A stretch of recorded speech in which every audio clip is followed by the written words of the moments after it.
Hello po mga kapitbahay. So ipapakita ko po sa inyo ang exact turnover dito sa Pagsikat Place, located po sa Barangay Muzon, Naik, Cavite. So ito po yung stairs nyo.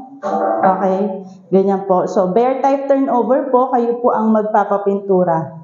Okay po. So nandito yung sink area nyo.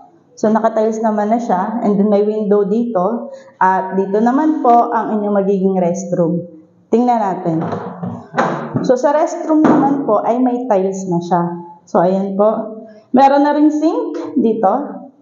And then, ito po, and then, ventilation. Ayan po. So, kayo na lang po mag-design kung gusto nyo po ng iba pang kulay ng tiles, no? So, basically, ganito po ang turnover dito sa Pagsikat Place. At silipin naman natin nasa taas. Ito po ang hagdan.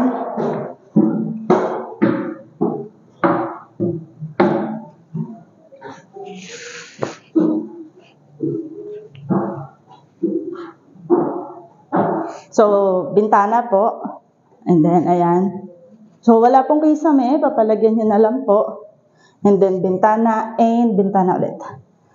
Okay. So, ito po ang turnover ng Pagsikat Place. Kaya kung gusto nyo po mag-avail dito, ay message nyo lang po kami sa RRCT Realty. My name is Jessa Puya. Maraming salamat and good luck sa inyong future bahay.